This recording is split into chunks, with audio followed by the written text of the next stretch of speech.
জাতীয় কবি কাজী নজরুল ইসলামের জন্মজয়ন্তী উদ্বোধন করতে ময়মনসিংহের পথে প্রধানমন্ত্রী তারেক রহমান, পাশাপাশি খাল খনন কর্মসূচির উদ্বোধন করবেন তিনি। এই মুহূর্তে ময়মনসিংহে আছেন সহকর্মী ইমরুল আহসান, সরাসরি যাচ্ছে তার কাছে।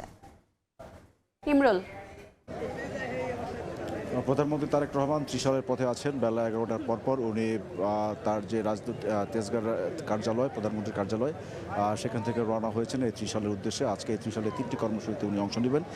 প্রথম কর্মসূচি এই ধরার খাল ত্রিশালের, সেই খালটির পুনর্খননের কাজে তিনি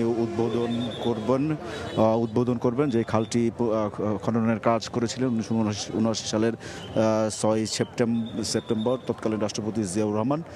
সেই খালটি 47 বছর পর আজকে পুনর্খননের কাজ শুরু করবেন প্রধানমন্ত্রী তারেক রহমান নিজে কোদাল হাতে। এই কর্মসূচির উনি নেতৃত্ব দিবেন। এছাড়া এই পাশাপাশি এই খাল কাটা কর্মসূচির পরপর এখানে একটি সুধী সমাবেশ উনি বক্তব্য রাখবেন। তারপরের কর্মসূচি জাতীয় কবি কাজী নজরুল ইসলামের জন্মজয়ন্তী, 127তম জন্মজয়ন্তী আগামী পরশুদিন। সেই উপলক্ষে 3 দিনের কর্মসূচির আয়োজন করা হয়েছে। সেই কর্মসূচির উনি আজকে উদ্বোধন করবেন।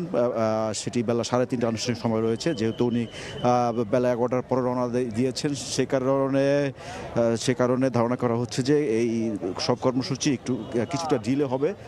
ধারণা করা হচ্ছে যে এখানে হয়তো 1:30-2টা নাগাদ উনি এই খাল কাটা কর্মসূচিতে আসবেন এবং সর্বশেষ উনি একটি দলীয় সভায় অংশ নেবেন।